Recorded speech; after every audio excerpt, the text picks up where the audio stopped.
Okay, we are finally live.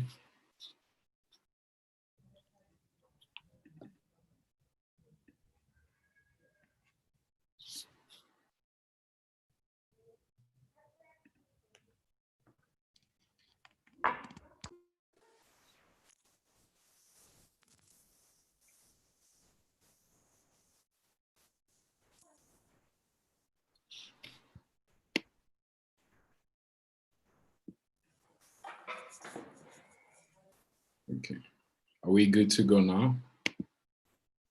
Yep. Yeah. Okay. I think we are live now, right? Yes, I see we are live. Okay, perfect. Welcome, guys. Thanks for everyone being with us today. It's my pleasure having everyone. My name is Jacques Ninzingabo. Myself, I'm a photographer, a documentary photographer based in Kigali, and I'm a director of the Kigali Center for Photography, which is a space in Kigali that is dedicated to photography education and also showcasing the work from both local and international photographers. So today we are very happy to collaborate with the Market Photo on this year's WordPress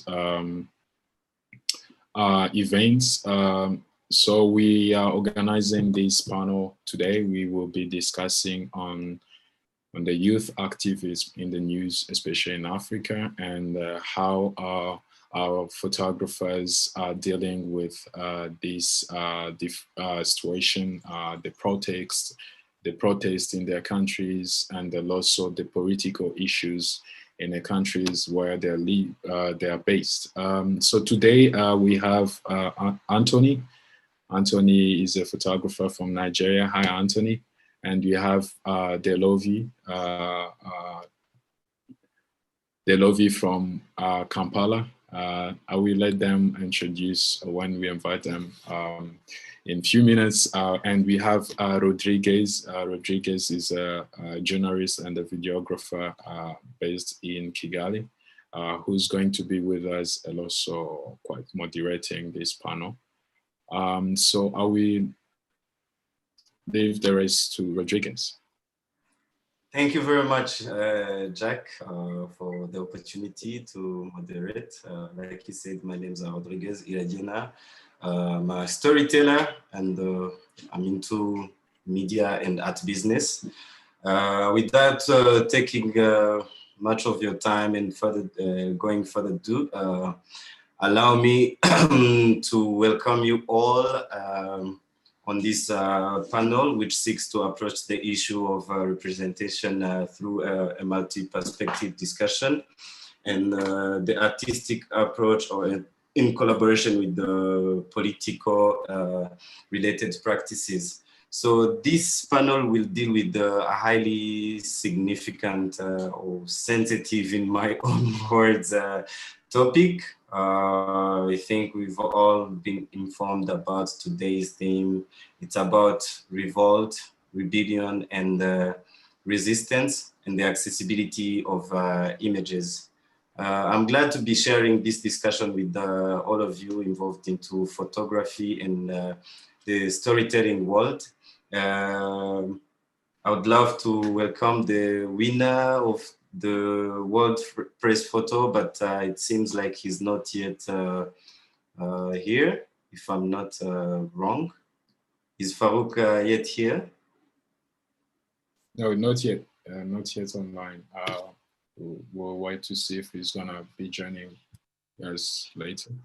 Yeah. Yes, but if Farouk, let's hope he's going to be joining us later. So allow me to welcome a visual artist and a storyteller from Lagos, Nigeria, who's going to be sharing with us a lot more, actually, and an interesting perspective of how it is being a photographer during hard times that Nigeria is going through, linking the stories and sharing the stories and accessibility of the story.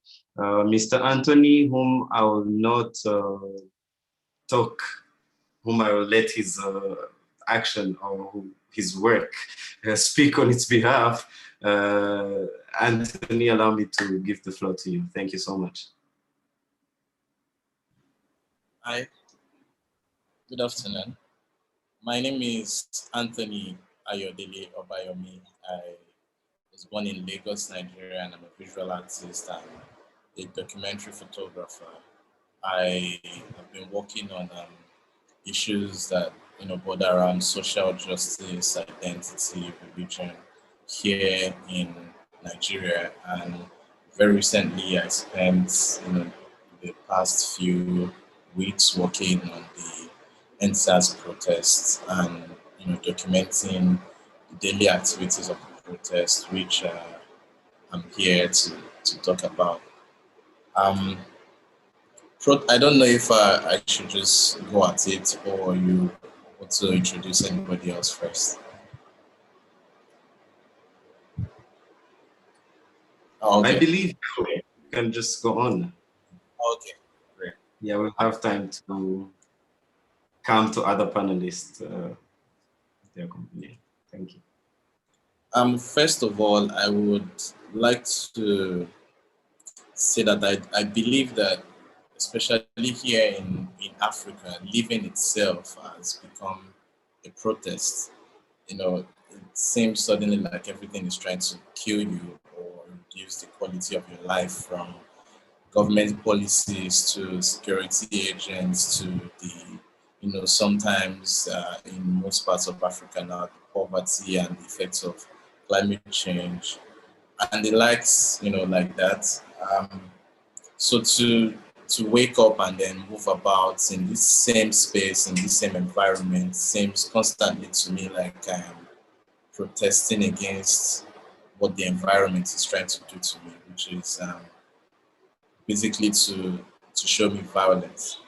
The NSAS protest was not my first time documenting a protest here in Nigeria. I have documented about 3 to 4 protests, and they were all peaceful protests until the government or government agencies are alleged to have sent hoodlums or police in some cases to start some violence and provoke the protesters into retaliation. And I have seen this several times, and about the beginning of the NSAS protest, I was expecting something like this to happen again. So I documented the protest for on most days, and we went out protesting and documenting every day, expecting that one day the government will respond with violence, and eventually they did.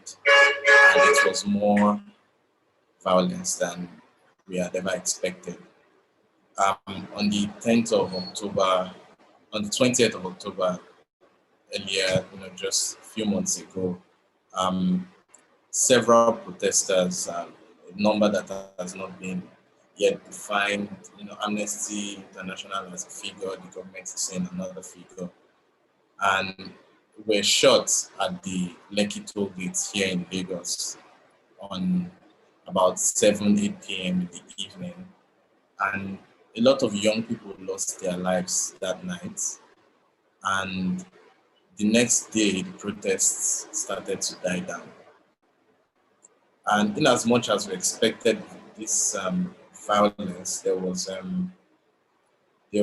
little to no strategies that could have been, set up to fight against a system that has no regard for human rights or care about the international community watching. The security forces the next day, even with video evidence, came out and said they were not present at the location of the shooting. And then a week later, they said they were present, but they only came to maintain law and order. And then a week later, they said they shot at the protesters, but it was not live ammunition. Then a week later, they said they had live ammunition, but they didn't shoot it at the protesters. So we are in a system here that is openly that openly does not regard, the truth or lives of people or human rights or anything like that. And that is where I feel like our work as documentary makers or photographers becomes very important, that we can be here as witnesses to events that, other than what we document, might not be known to anybody else or the rest of the world. Here photography or journalism is in a constant tussle with law enforcement. Just 1 week before the NSAS protest, I was documenting another protest by a political group of mostly young people called the Revolution Now. It's pioneered by one of the youngest presidential aspirants here in Nigeria. And on the day I went to make this documentation, of course, I went expecting that the police would be violent, and then, of course, they were. I got to the venue around 8 in the morning or so, and I wasn't there up to 30 minutes before there were about 23 protesters that morning, just on the side of the road with placards. It wasn't much of an attention. There wasn't much attention on it, but the members of the tactical units of the police that were protested against during the NSAS were dispatched to come and arrest. So they arrested the people protesting, the few 20 or so people. Some people ran away, including every other person that was shooting. And then I tried to get in a conversation with the police, but then they resulted into threatening me, harassing me. They tried to take my camera. And somehow I was able to negotiate my way out of it. When I agreed to stop taking photos. So they allowed me to go. But I didn't really leave. I took some photos with my phone on my way out, because here, for some reason, people still believe that photography is only done with, even though they take photos with their phones every day, they still somehow, don't pay as much attention to mobile phones when a professional journalist is using them. So I was able to take some pictures of them making this arrest. And the next day, when the protest leaders were trying to bail out their members, the police denied ever arresting anyone. So I anticipated this, and then I just told them, in case they deny, just reach out to me. I'll send you the photos so you can show it to them. And they were able to get their comrades out of the police detention, showing those photos. And this happens time and time again here in Nigeria. The police arrest someone, they move them about, they deny having arrested this person, which automatically makes the kidnap. And kidnapping is illegal here, even in Nigeria. So we are in a situation where the law enforcement is being used to decimate the country itself. And having several events like this over the years of police abuse, and even things that led to the NSAS protest. For example, some of the tactical units like the SARS were those that came to arrest the protesters on that day, earlier in October. And there are still those that the protest was really focused against, because they have been at the forefront of human rights abuses and so many despicable things that we keep seeing surfacing online day after day. And again, the role of photography, many of these things are only paid attention to because someone was able to take a photo or make a video of them. And for this, personally, I am grateful that we have this platform. We have social media, we have cameras on almost every device now that can be used to record, these sort of events. I started my documentary career officially in 2016 by documenting some of the living conditions of students in Lagos, in my university. I graduated from the University of Lagos, and I went to the University of Lagos at between 2013 and 2017, and in all of that period, I maybe had accommodation officially given to me by the school once or twice, maybe for 1 year or the other. So for the other years, I had to squat. I had to, look for creative solutions on where to live. And this is a problem that uniquely affects young people. I started this project titled Bonafide Squatters. I'm going to try to share my screen with you now to share some of the images.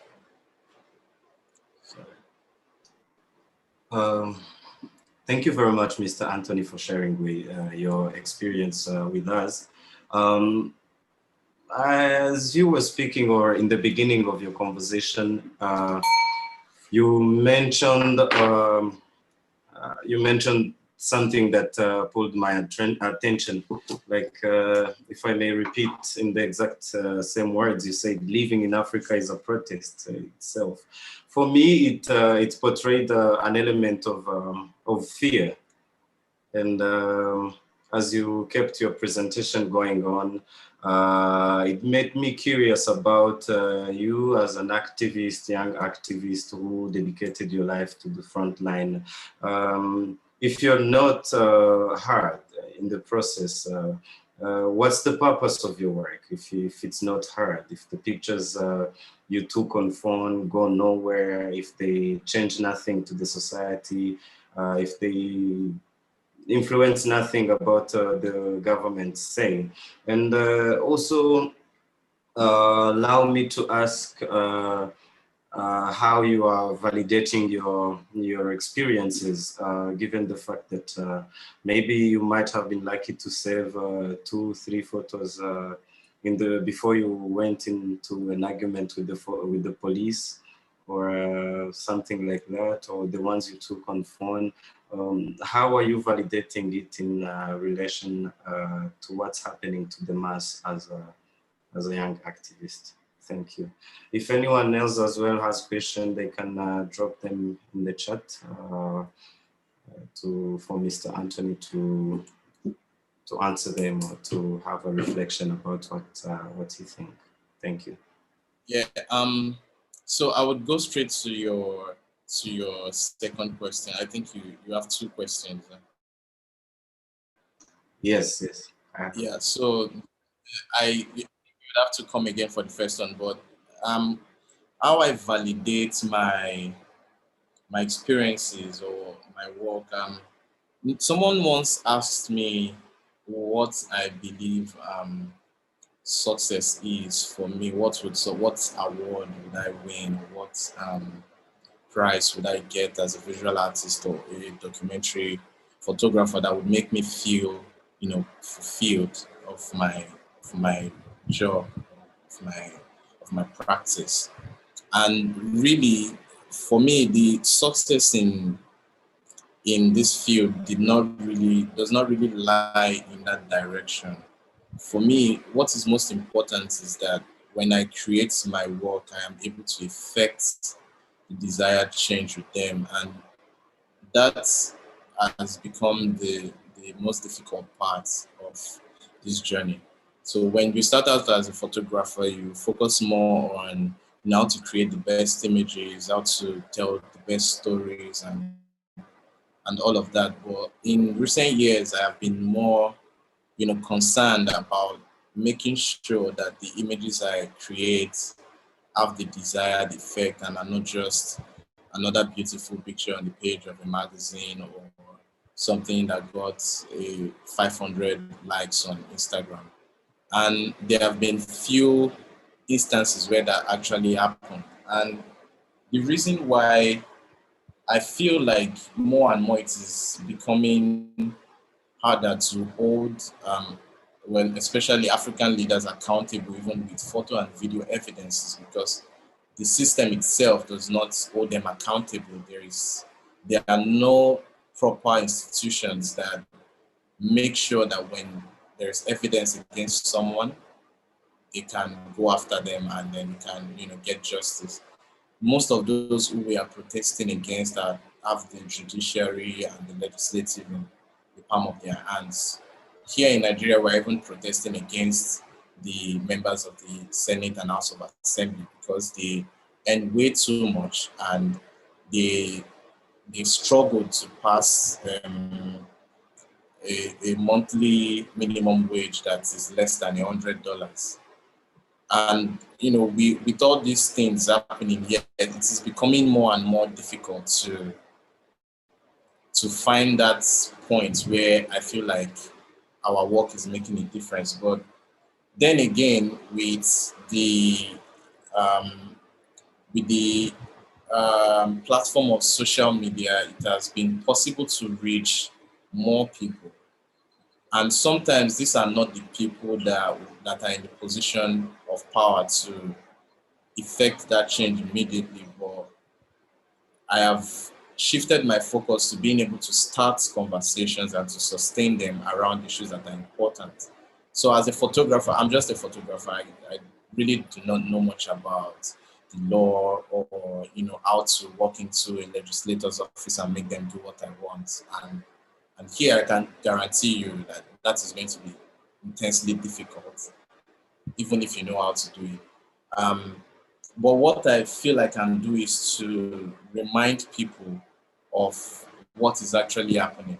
After the shootings at Lekki, there was an attempt by the government to gaslight us like the shooting did not even happen.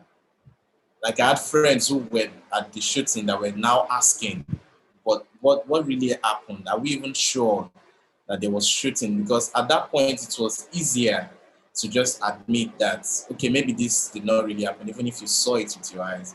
And the photo evidences and video evidences we have were the only defense we had against this psychological attack, because it was no longer just an attack on the media or an attack on the people who were at the protest. It was information being engineered to change what we already knew in our minds to be true. And I found this really interesting and really scary. And being able to offer photos and videos, once again, to counter some of these attempts to lie to us is another way that I continue to validate that my work is important and that my practice is, contributing something to the important conversations that young people need to have. I would need you to recap on your first question, please. Thank you very much for more details. The first question was about how you as just a photographer, as you said. However, it's just, from what I heard, it's a big risk because you are recording the evidence from people who really don't want to have those evidence portrayed against them. But how, if you're not hurt, what's the purpose of what you're doing after all these huge risks that you are taking to be in front line? And how do you make it work? What's the way forward with involving the mass, making sure that your activism purpose of sharing what's wrong within the society is achieved? How do you make sure that they are, how do you make sure that your message is well perceived by the mass that you're speaking on behalf? Thank you.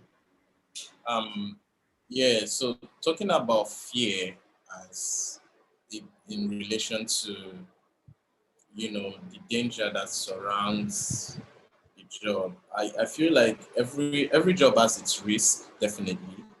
We know that most of those that a large portion of those that are getting affected by COVID-19 are doctors who are in the front lines, or medical workers, nurses, and hospital attendants. So I believe that in that light, you can see that that is a risk attached to their job, but they keep on doing it. Um, Same thing here for journalists. I mean, it's not particularly an African problem, because if we can recall, not too long ago, Jamal Khashoggi was murdered in the Saudi Arabian embassy in for some allegedly for some evidence that he had, or for a story that he was working on. And up till now, no justice has been given, or no one has been held accountable thoroughly for what's happened to him.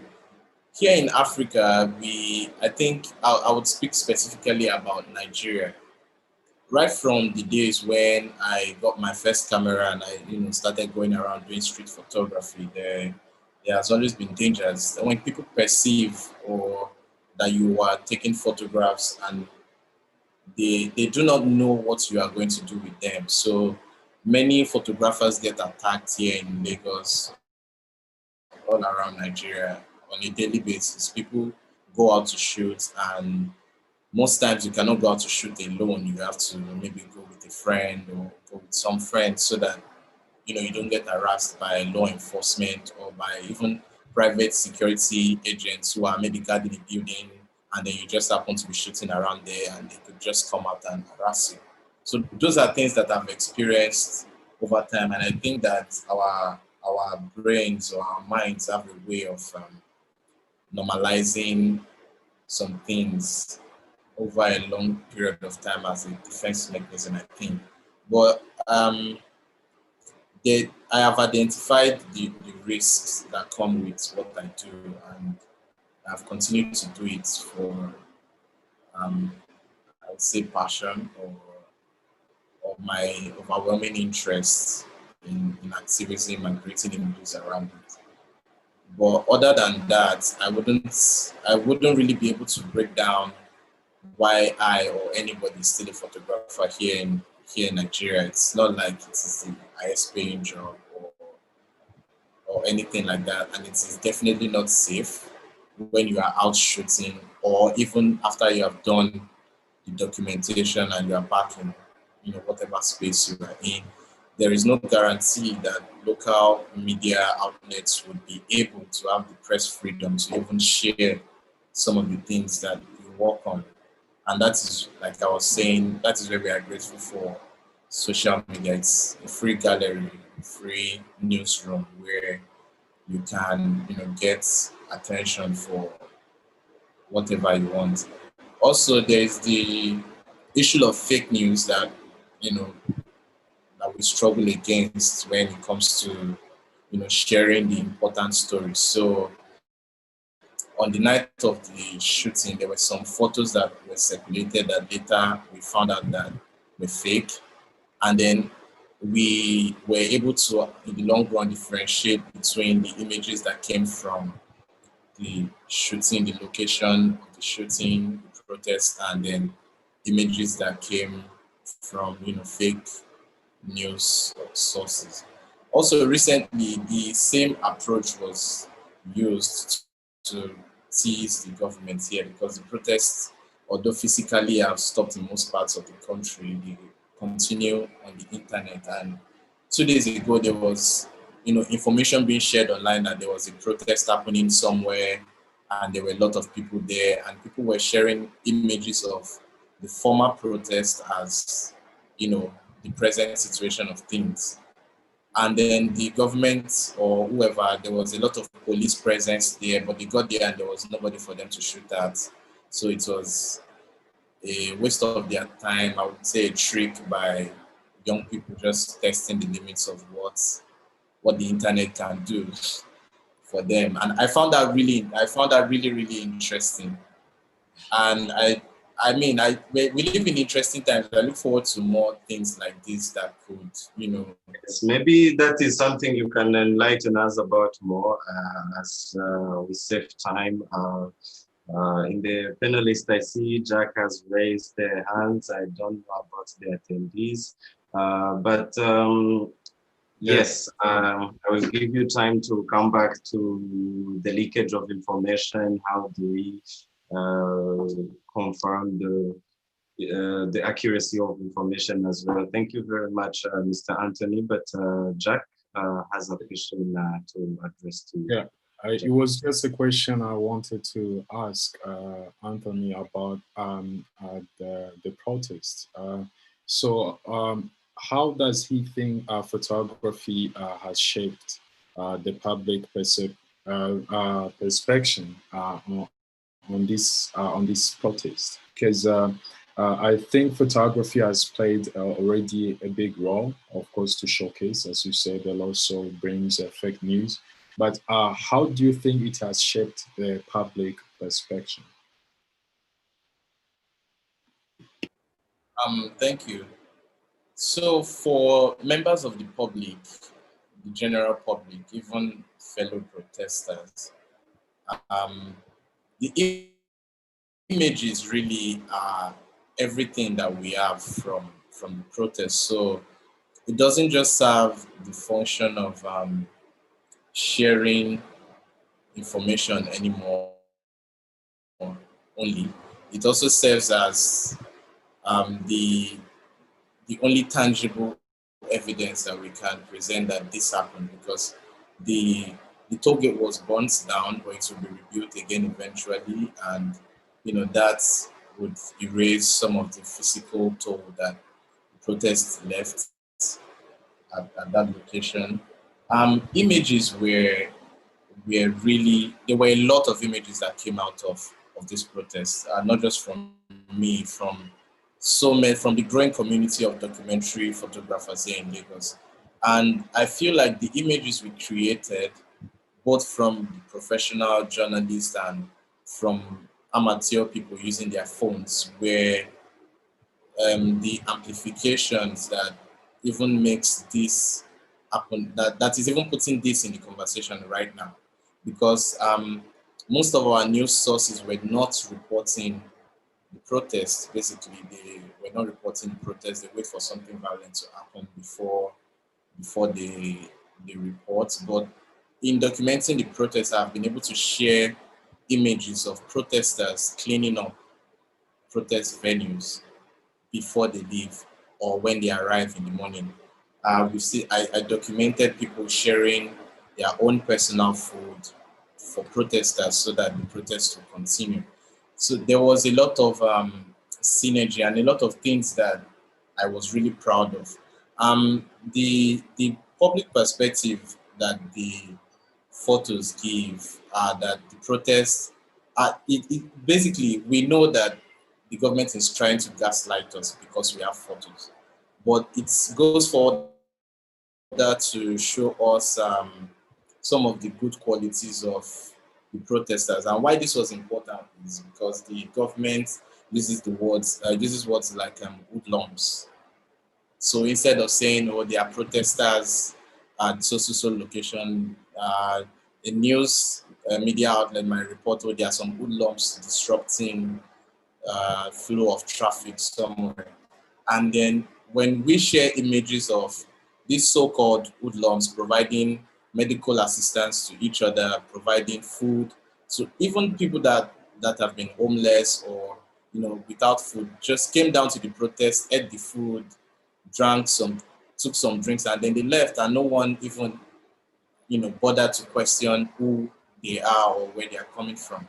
And documenting all of this has been able to spark a kind of general activism, I think, in the youths here in Nigeria. As long as a young person is online, I'm sure that they saw these images in one form or another. And just after the EndSARS protest, we had more young people talking about politics, Because before now, a lot of young people would say things like, oh, I'm not interested in politics, or politics is a dirty game for dirty people. And all of these ideas that, don't make us realize that we really do not have a lot of choice when we leave the decisions that affect our lives to other people. I think that we were able to really emphasize how important it is for young people to speak up. Part of the slogans of the protest was Sorosoke.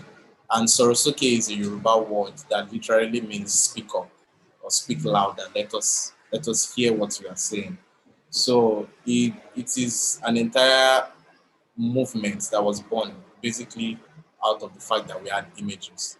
And I believe that these images will continue to propel us.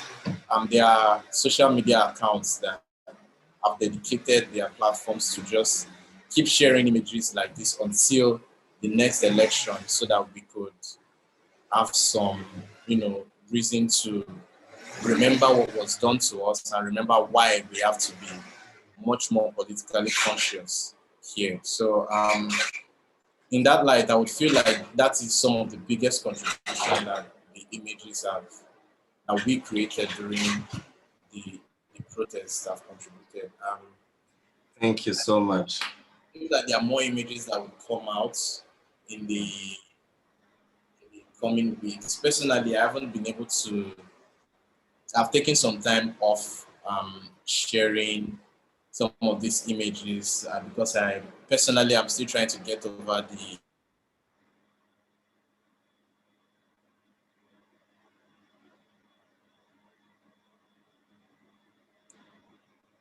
Are we all here? Yeah. Did we lost him, right? Yeah, I think we lost Anthony, but allow me to come to Delovi. Maybe Anthony's having some network issues. Delovi, actually, I read your profile a few minutes ago, and it seems like you're having well, first you're in a danger zone according to what news, photos, and what the mainstream media is saying. And secondly, the fact that you are committed to use your project to defy stereotypes and change perceptions. It's all about stereotypes. It's all about how you use it as a tool and a voice to spread messages and awareness. If I refer back to what Anthony is saying, we are all in Africa, where we are all living in, where we are, our life is a protest, We're trying to be independent and you're trying to break your stereotypes, and that's a process that involves protest. You are trying to create awareness. That's another thing that is risky. So how is it for you? What's the situation for you? The panelists and the participants allow me to reveal to you that Delovi has been part of a lot of exhibitions, awards, and fellowship. I won't be able to describe all of them, and she is still going through a lot and a lot more. So allow me to quickly introduce her, and she will tell us a little bit about herself, and she moves on with sharing her experience as a self-taught photographer based in Kampala. Thank you. Delovi, the floor is all yours. Thank you for the introduction. So I'm a self-taught photographer. I'm a freelancer who is based in Kampala, Uganda. I'm also a poet and an activist doing work around social injustices, and also, as you mentioned, to create awareness around the stereotypes that are embedded in our systems, through the society, through the government, through what we've been taught, what we've been learned. And yeah, so basically what I've been working on, or how I think photographs impact the social change or social justice is, as Anthony said, like, living in Africa, sometimes it's definitely like an everyday protest, given for the fact, like, me personally, like what brought me so much, like motivates me to be, an activist, or like, try to create projects that kind of, going out there and changing the narrative, is basically because as a queer person, you're oppressed. And also on the outside world, you're also a Black person who is also oppressed. So either way, you're just kind of like in this box, which is kind of like, taking you around. And like, there's a lot of suffering and pain within that. But also at the end of the day, we just got to strive through and keep going.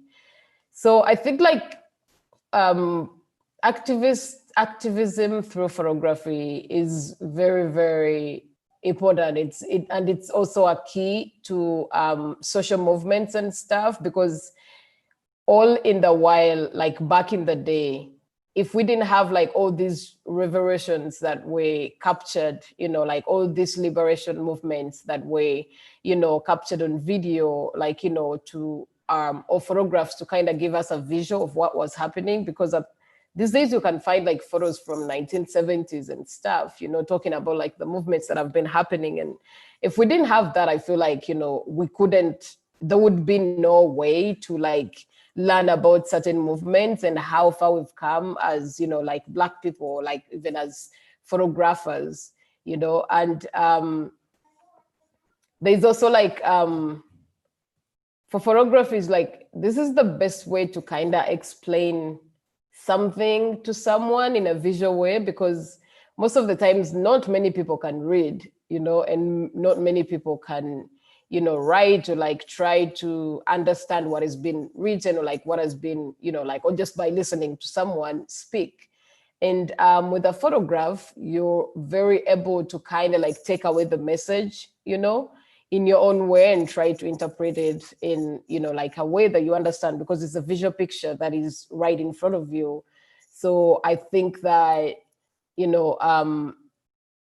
there's several ways on how photography can be, can be like an important tool in the social movement and stuff. And also to reach out to many people, because let's say like in my projects that I do, I tend to always go to the side of just trying to educate in most ways, or like, try to bring a certain topic out to that is in most cases not very well communicated. And that kind of helps, like if you see an image from my series or like work that I've created, and this is like a topic that you've not maybe known about, or like, not even thought that it's something that needs, like there's some work around, because the media also like plays a huge role in trying to turn things around. And like in writing, as I said, and in, communication, there's a lot of information that is lost, but with photograph, there's always like, kind of evidence to turn back on and actually realize why, like what the message was, in that way. So it kind of helps just, like to push forward the movements and stuff. And I feel like, let's say going back to what happened in the, what happened in the US when George Floyd was, like killed. If there was like no video or like photos circulating about like what had happened, I feel like that all the revolution that came through that, or like the protests that came through from that in, like many states around America, even in some parts of Africa, that wouldn't have happened. And I feel like that is all in the power of, documentation. That is all in the power of, like using the camera to, pass on the message that we would want to be heard on the outside. And also like, as Anthony was saying, there's a lot of like, the media is always trying to like, kind of like cover up on what's happening. And current situation in Uganda, obviously, we like in certain in this political dilemma where like there's a lot of protests obviously going on, but at the same time also journalists have been like affected in this way, because you can't just go around and start taking photos because you're worried about like losing your equipment, so you're worried about like being on the bad side of the government and stuff. But at the same time, this is our job to kind of go out there and like show the people what's going on. There was a lot of information that was not shared on that, on like 2 days, on those 2 days of like where there was a lot of like dead people and like protests around the city, like burnings and stuff. But because people were using their own devices to kind of document this and keep the tabs on what's happening while sharing on social media, I think that also impacted a lot of like the movement, because then many people got to know what's happening. There's also like to kind of like protect yourself from that, because if you know that this is happening here and you don't feel like you need to be in that space, like not to be there because someone simply shared a photograph of what's happening in that particular place. Yeah, I think that's all I had to say on that. Like, so you let me know if you have any other questions. Yes, allow me to remind the participant that if they have any question, they can leave them in the chat box. And yes, I have a reflection according to what you just said, but I will combine it or try to link it with what I'm reading from the main stream media, what I'm hearing from friends and family who are in Uganda. Allow me to ask how your work or your fellows' work is being perceived by the society. Like Anthony said, some of the images which were spread out were confusing, whereby young people started by using the image from the previous events to relate to what's going on right now. And I'm asking how your work is being perceived by your society, from your entourage, your friends, and how it is impacting.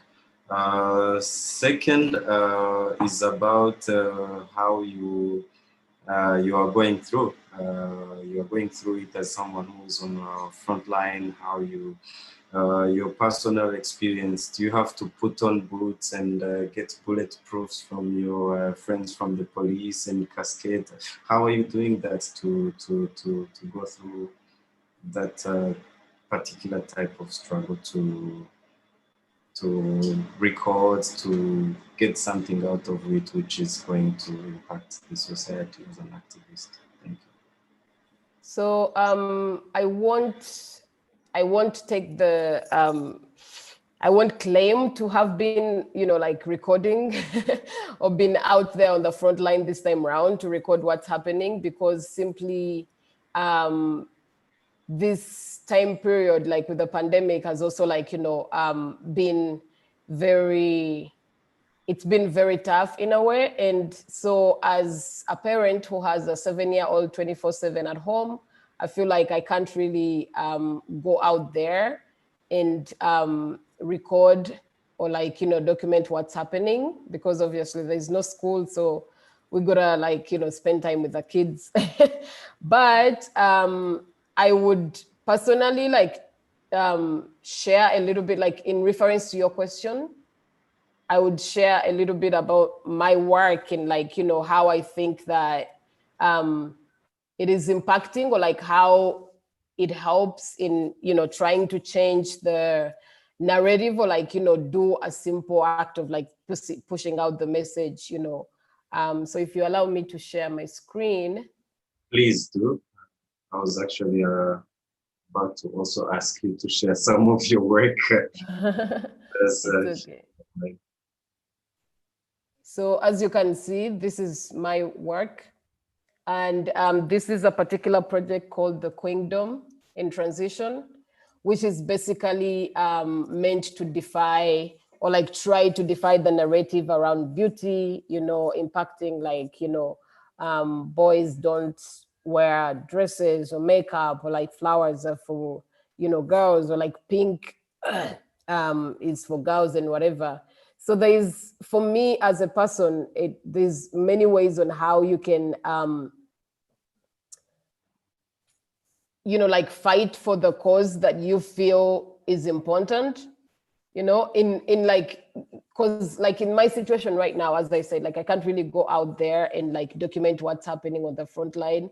But at the same time, on the sidelines, I can also like, you know, always remain, you know, concentrating on the personal projects that I've been doing, you know, which I also like deem important because, you know, this is a message that needs to be out there, you know. And the other thing is the fact that with these images, you know, when it comes to being on the other side, like let's say like, you know, the countries that are non-third world, where like, you know, where like, you know, people are entitled to their freedom and stuff, this might look like, you know, like usual imagery that is just, you know, like beautiful or whatever. But for me, it's, you know, like documenting the, you know, the pain and the freedom that we have to go through as, you know, as Ugandan queers, to kind of like, you know, still be authentic and try to stay true to ourselves despite or regardless of, you know, like what the society says,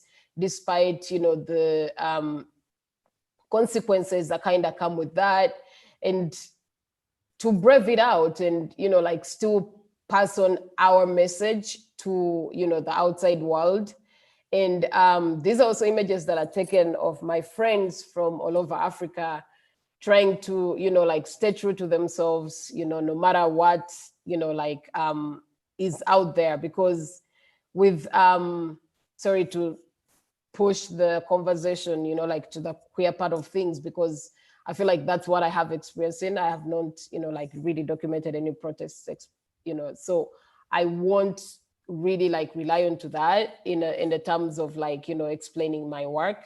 But as we've been talking about representation, I feel like representation really, really, really truly matters, you know, in many ways, that it helps highlight, you know, like certain issues that wouldn't have been, you know, addressed in, you know, like many platforms, you know, because of the sensitivity of like it all. And for me, seeing these images, you know, because I relate so much to them, it like seeing them also like being shared and being celebrated, and you know, me being invited on panels, it just simply means that my message, you know, like the message that we collectively are trying to tell is, you know, being passed on, and people are listening and people are hearing. Because, you know, photography is my voice.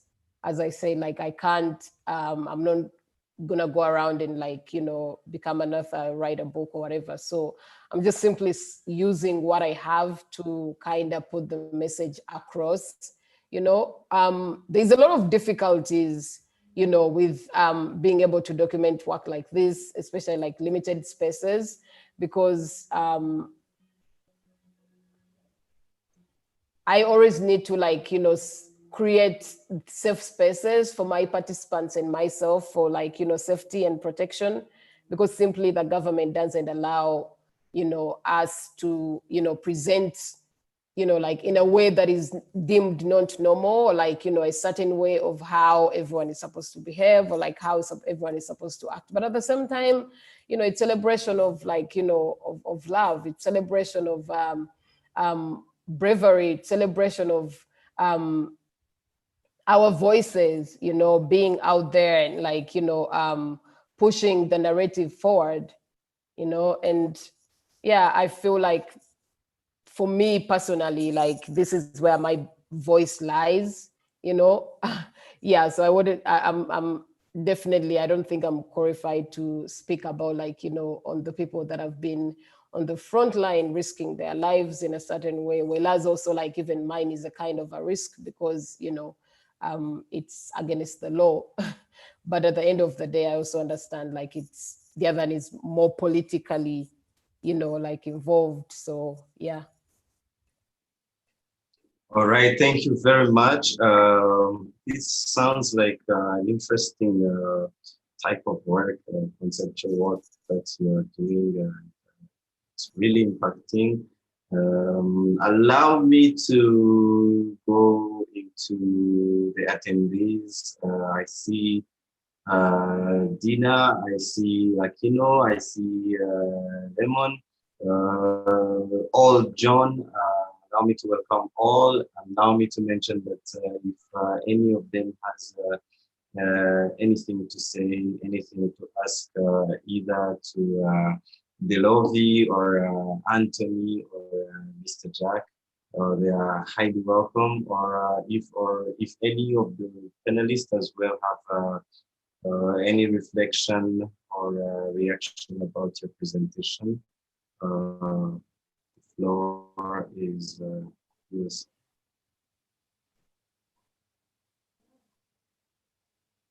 Yes, Jack.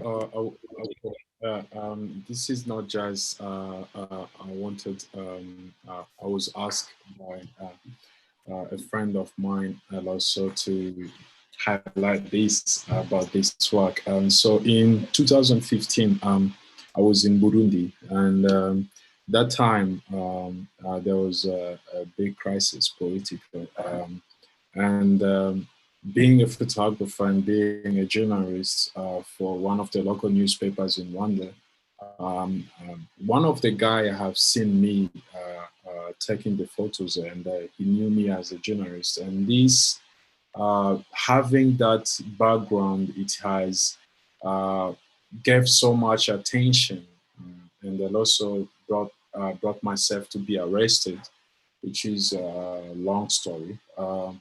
So Delovi, I had a question. Like that's the title of being a photographer or photojournalist or activist affect you in your daily life, even though you cannot have a camera, because of the issue of representation in the media as well. Do you ever get affected in daily life? And how do you deal with it? So obviously there's been a couple of incidents, you know, of like, you know, even if you're not necessarily like carrying your camera around, even if you're just, you know, having your phone around. I've also gone through trouble in some ways where I've been like, you know, stopped or like suspected in just why I was in a certain place, because remember there's always, you know, like need for access. And most of the times as a photographer, I need to do research, you know, or like go to places before I actually come in with a camera and stuff. And so there's been a lot of like refusal to like have access. And also as a person, I feel like, you know, with my work as well, like I feel like I'm a moving piece of my work. So as like also like as a person who doesn't really, you know, dress a certain way or like give into what the society would want me to like dress as, to be like a normal woman. Also that also like impacts in a lot of ways, you know, because people fear what they don't understand. And so there's always like a lot of questioning and stuff. But in most cases, really how I handle it is you just gotta be calm, you know, when certain things like that happen. And there was also one incident where I had to like call, because I've been having like a mentorship with UPPA, and I had to call and just be like, guys, you know, like there's a situation and I need out, you know, like, because I was being questioned, I was like put on blast, and like everyone was shouting at me, why are you here? Like, you know, because most of the times you find yourself like in spaces where you don't necessarily fit in, but you need a story, right? And so there's yeah, you always have to have also like backup, because, you know, like in that situation, I was like, when I called, I was helped, because then this person was able to speak and calm these people down. But yeah, like for me, I feel like I don't really, there's not that much disconnection from my work, you know, to myself as well, because I do believe like even my movement alone is, you know, like activism in a way, because I'm constantly like, you know, defying what people, you know, like don't deem respectful, or like not respectful per se, but like what they don't deem normal. And like in a country like here, anything can get you in trouble.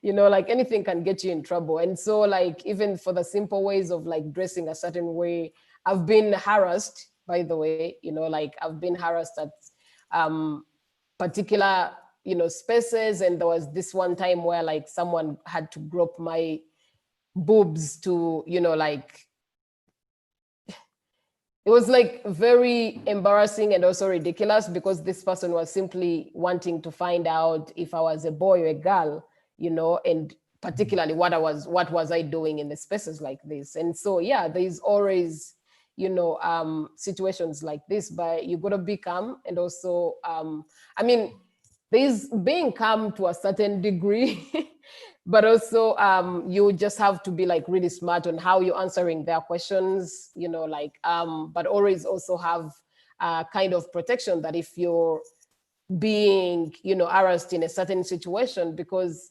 sorry, like to go back a little bit, is that as a photographer, or like as a self-taught photographer, I'm not really affiliated as a journalist.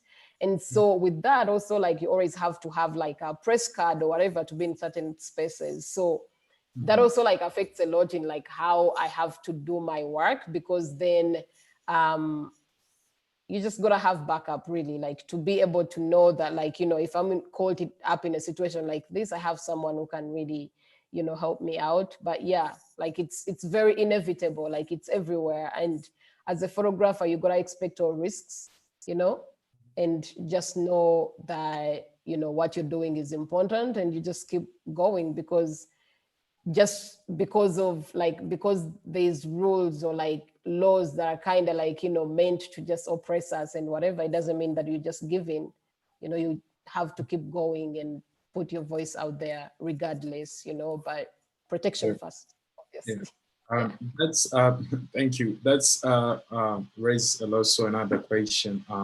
How much do you think democracy does activists need, you know, in the media, for example? Because media is one of the platforms we use to raise our voice.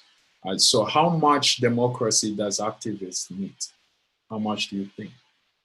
Do you think is it enough? How, yeah. I don't think it's enough. I don't think that we have, you know, like a lot of democracy. And also, like, I'm going to speak about Uganda. There's recently like the laws, I think in October or something like that, there was laws going around, you know, against like artists, creatives and whatever, like in the art community, where we had to like protest and be like, hey, we need our rights back. You know, where they were like, you know, if you're holding a camera and you're going to do like commercial work, you have to have like certain permissions, you know, like you have to have letters, you know, from the UCC, which is the Uganda Communications Platform, something like that. So you have to have like all these permissions to allow you to do the work that you do, which was so unfair, because most of the times, you know, you don't even prepare to do this work. Sometimes you're just moving around and like, you know, you see what's happening and then you're like, okay, I'm gonna go in, right? And so I feel like we still need to put in a lot of effort and a lot of like, you know, fighting into like, you know, having our full democracy, because even in these recent protests in Uganda, there's been a lot of people, journalists that have been, you know, beaten, whose equipments have been like tossed around or like confiscated and stuff, you know. I feel like with activism, we should be able to just do, you know, like speak up whatever we don't feel like is, you know, like deemed appropriate for our own lives, you know, and also like at the marginalized, you know, communities as well. because, you know, some of these communities, maybe sometimes I really don't like saying like speak for the voiceless, because I feel like I do believe that everyone has a voice, but sometimes they don't really have access, you know, like to put that voice somewhere. And with us just being, you know, like the kind of like the Bluetooth or like the messenger to put out their message out there, I feel like we shouldn't be denied, you know, especially to be in like certain spaces, to be actually like denied access just because they don't feel like we need to highlight what they're doing wrong, you know. And I feel like it's not enough. We still have a long way to go, you know, because a lot of like activists have lost their lives, you know, and in just literally like choosing to speak up, whatever means, whatever medium you choose to, you know, like let your voice be heard, whether it's writing, whether it's poetry, whether it's photography, whether it's, you know, going on the street and, you know, letting it all out, you know. I feel like you should, freedom of expression, you know, I feel like all of it should be at the end of the day taken back to the freedom of expression, because I feel like they create this whole dynamic or limitation on the freedom of expression. They say, okay, you're entitled to, you know, like free speech and whatever, but at the same time, if you speak about something that they don't believe in, or like something that is against what they're doing, then that is deemed inappropriate. So where is the line? You know, where's the bridge, and when do we know that we are crossing the bridge? Because even to give an example, recently there was like there's like a group, in a comedic group, which is, you know, called Bizonto here. And so they were like, they made a skit, a video skit, just highlighting, you know, what was happening, but in a playful way, you know, just kind of like, you know, putting the message there, but also just being, you know, like remaining as not really taking any sides. It's just like really, but they ended up being in prison. You know what I mean? So that creates a lot of fear that regardless of what you're doing, you know, you might always end up in prison or like being harassed or whatever. But at the end of the day, where is the freedom of speech? You know, where is the freedom that we all claiming to be having, you know, as humans? Like, where our rights, where do they stop? You know, is there like, you know, a guideline where they could just be like, okay, you know, we're giving you this, you have all these rights, but then it ends here. You know, this is the crossing line, because, you know, so yeah, at the end of the day, like we still need a lot of democracy, you know, because you see, like from wherever we've come from with the protests and like, you know, everyone kind of like, you know, speaking about things that they don't believe in, there's always limitations. There's always people who are, there's always like, I think it's mostly the government, which is always trying to restrict, you know, like information that goes out, you know, and it's like we should stop being seen as threats, because we are not against, you know, anyone, but we are simply trying to like highlight what we don't believe in, or highlight what we think is, you know, important to make our lives better in others. Yeah. Yeah, thank you. Delovi, thank you very much. Thank you very much for your reaction towards Jack's question. If I may add on a little bit, just as a point of reaction on myself as well, towards what Jack has asked. A friend of mine who is also a good poet here in Rwanda once told me that there is nothing new, that the narrative of stories that we see is controlled by the sponsor. So I think you're not wrong when you say it's the government. They, of course, have influence on top of the narrative of the story and how they want to be portrayed outside as either to the international community or to the mass that they are leading.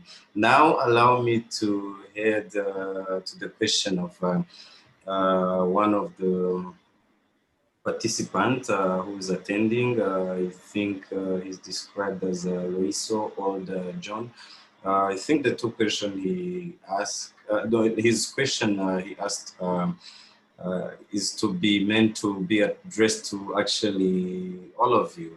and apparently time is not really alongside. So I will give 5 minutes to each and every one of you to answer Mr. John, whereby he asked that depending on all these type of experiences that you are sharing, how do you all remedy mental experiences that you face during your assignment? Is there a platform that is there to assist mental practice in your line of endeavors or in your careers? Is there somewhere you run after all this struggle?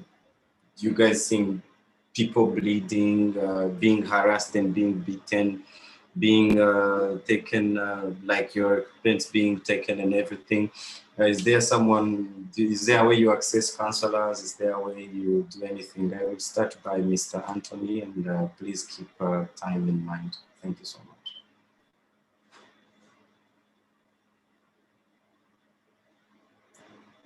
I cannot hear you, Anthony. Unmute your microphone. Sorry. I had the same problem as well. Don't worry.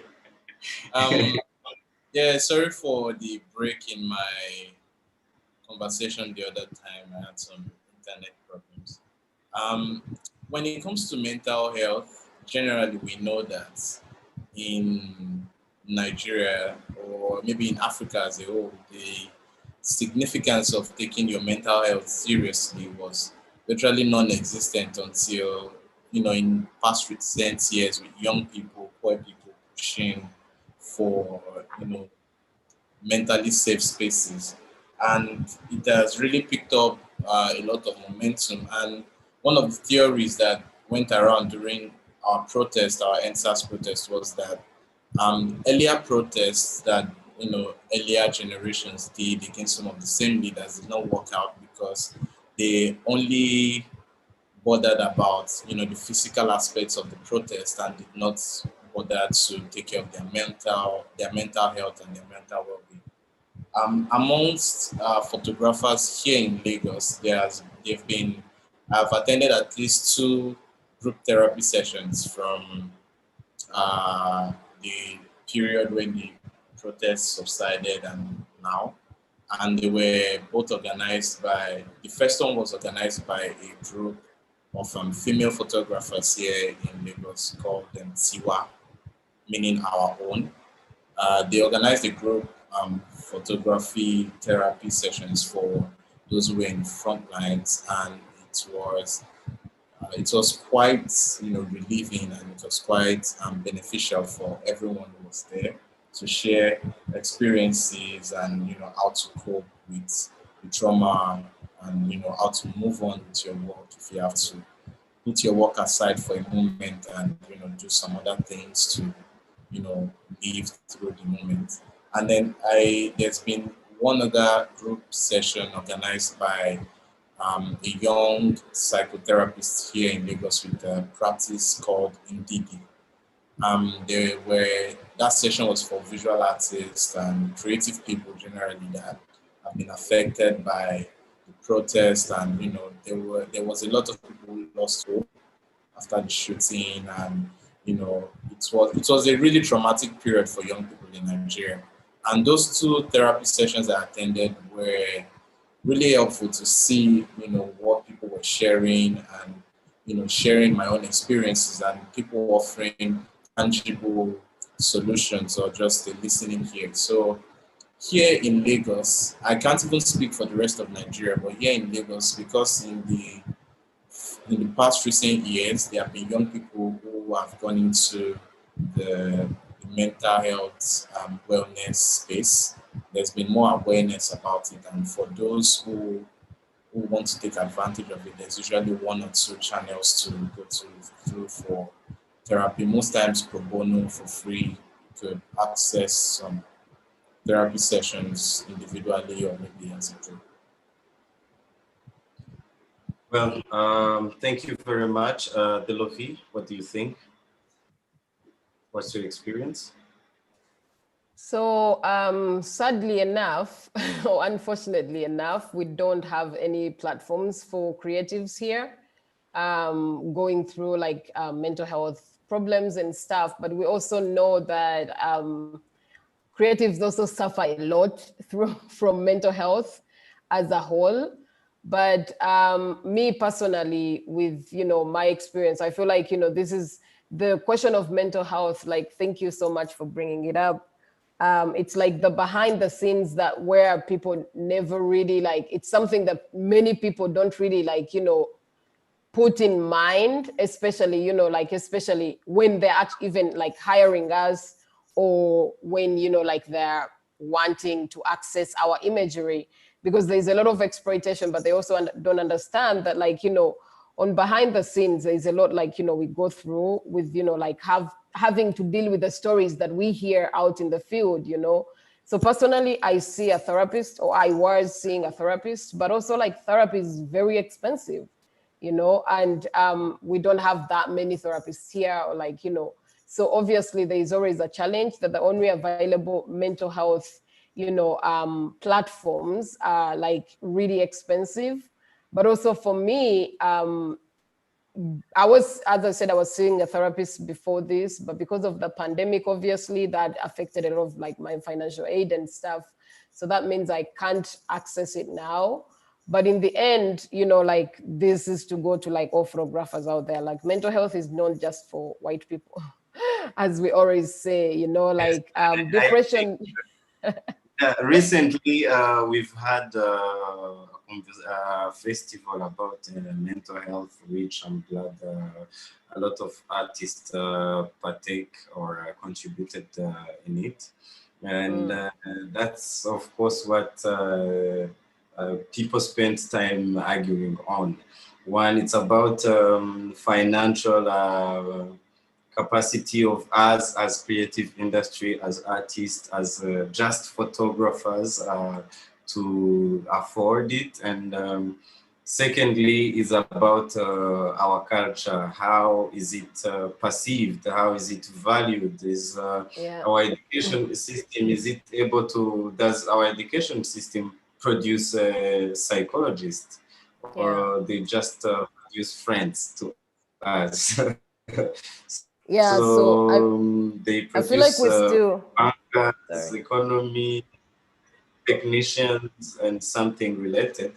But yes, it's a lot to talk about, and we should see it as a future, as something that should to add push on to us. the conversations. Yes, to add on to the And also, conversation.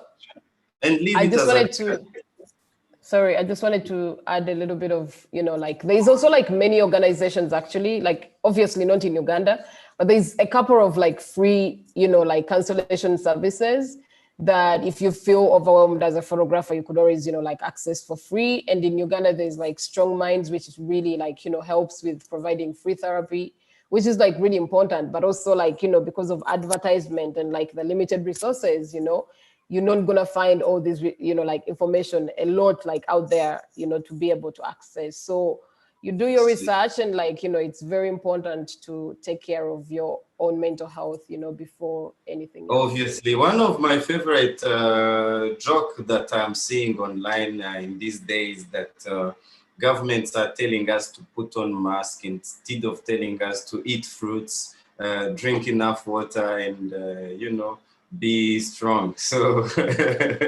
there is no one who is going to direct you where to, you know, to be something like that. Please come, Anthony.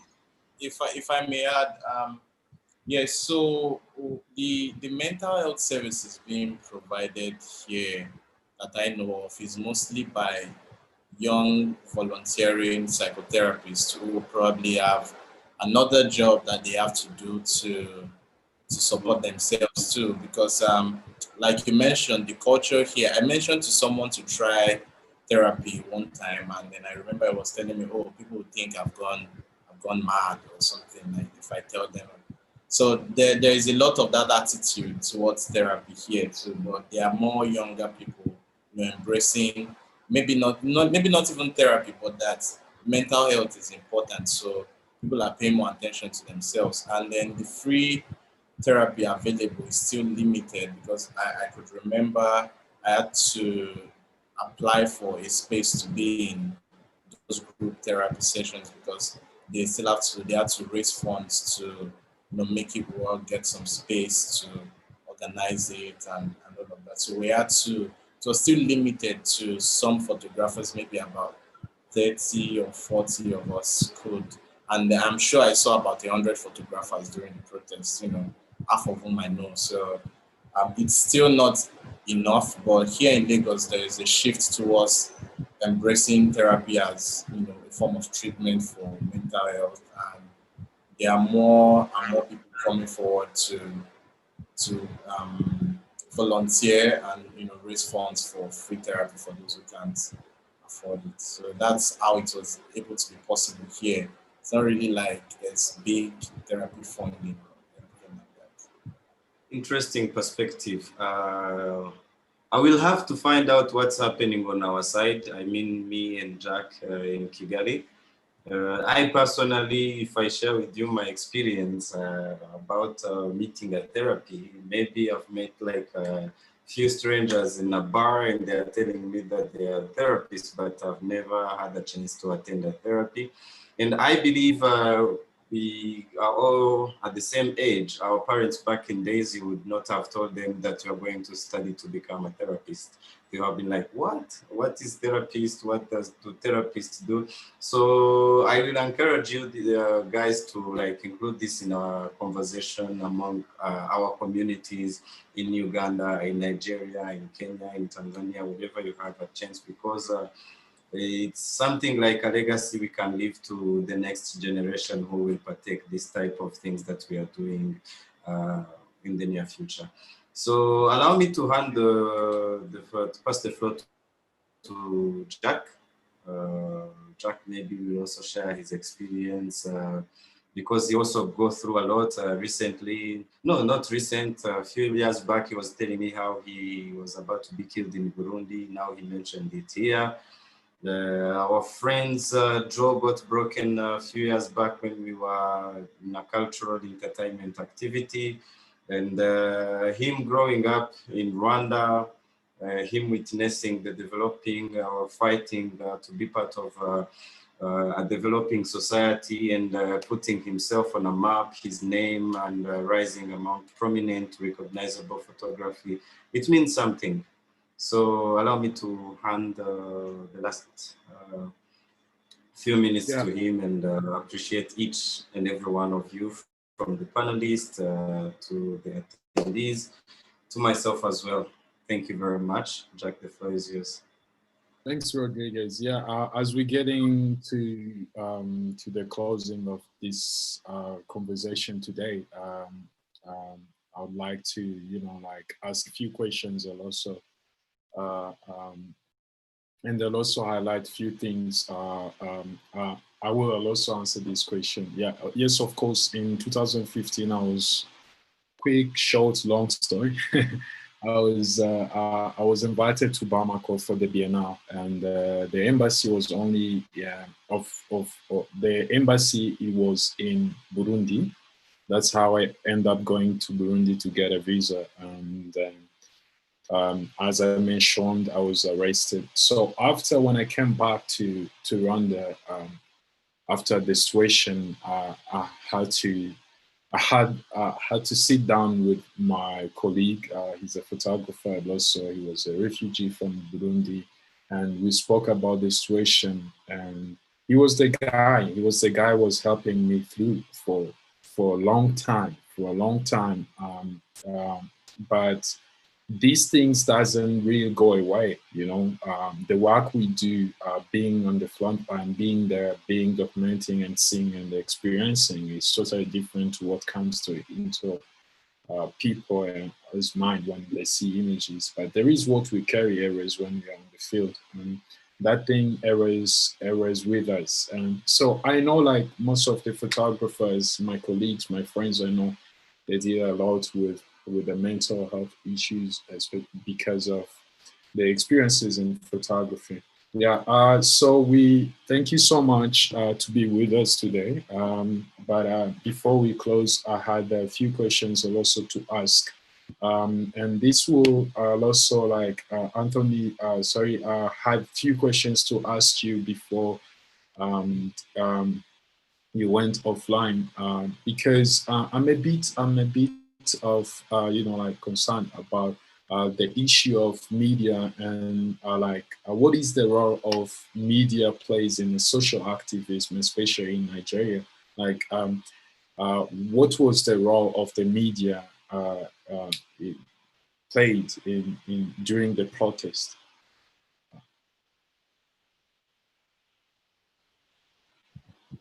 Here in Nigeria, the media is very is controversial here because even during the protest there was a few TV stations that were chased out of the protest grounds by protesters because the day before they had, misinformed people about what was happening at the protest, saying things like roadblocks were ripping places apart for protests that were largely peaceful. Many of them did not send their photographers out, in the first few days of the protest, and then they just reported things at random. So um, there was just one um, TV station that got a lot of commendation around the period that the protests happened because they sent people out. They did a lot of sharing information, not really just from protesters, but even from those who were not protesting. It was good journalism, if I may say so. And then few weeks after the shooting, CNN released a full report about the shooting and how they were able to track it back to the Nigerian security forces by scanning the bullets and some of those things, which the local TV stations first of all do not have the resources to do that kind of reporting, and the local TV stations do not have the kind of freedom of speech basically that CNN has, because CNN is in America. That is a company located in America. Here in Nigeria, your entire TV stations could be closed overnight, and that would be the end of it. So, from when I was a child, I know that media outlets here have to be careful many times that the government would come after them when they release some kind of reports that the government will not be too satisfied about. And knowing all of this, it left us basically with social media as the major news source. People were following photographers like me who were on front lines, and some journalists who were going out daily to document and to write reports. People, followed on social media who they trusted to provide them with the accurate information. Some of the, like I said, some of the gaslighting would not have also been possible without the government using some of the news medias for propaganda. Even the so-called private stations are still, afraid of what can happen to them. There are laws that should, I guess, protect the press here in Nigeria, but the government that would enforce those laws are also some of the biggest threats to the press. So it's a situation of keeping your food with your pets. They are definitely going to eat it. So that is basically what we are facing here. The media was for the TV stations that came out to try and do some good reporting, good journalism. Some of them got sanctioned by the government, they got fined um, by the Nigerian communications, like like they have in your country. Something like that. They got fined, and you can see that even when the government was coming out, the Minister of Information would come out and say one thing, and then the government would do something else the next day, and just pretend like they did what they announced they were going to do. The Minister of Information comes out to say, "Oh, the press is free," and all of that, but then the next day they would go and find the TV stations that reported against the government. So um, the role of the press here is not fully democratized. The press has their hands tied most of the time because even the private news outlets are they are trying not to get shut down, because if they do, even the government here is known to even go against court orders many times. The government would arrest someone and the court would say release this person, and they wouldn't, and nothing happens. So in a country like that, you can imagine how limited or how limiting press freedom is.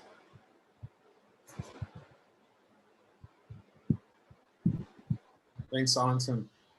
Yeah, I'd like to thank each and everyone. Thank you guys for being with us today, both panelists and also the participants. This will be available on YouTube later, and also if you have a question, we will for sure share some contacts and also the websites of the panelists if you want to get in touch with them, and if you might have other questions you would like to ask. Thank you guys. Thank you guys for being with us. I'd like to end our conversation today from here. I hope this will be the beginning of the conversation. I look forward for. Sorry for cutting you. If you need me to still share some images, you can let me know. Excuse me? If you still need me to share, images, you can let me know. Yeah, sure. When we will be sending over your website and also information if anyone wants to get in touch with you or might have questions, for sure. So we will end our conversation here. Some of us have other plans. I want to thank each of you again. Have a good one, and thanks for your input for these topics. I look forward to keep in touch and also more conversation on these issues and topics. I want to thank Market Photo for organizing and supporting this, and also the WordPress to give us this platform for all of us young visual artists to speak about the issues around us. Thank you so much, guys. Greetings from Kigali. Ciao, ciao. Thank you so much for having us. Bye-bye.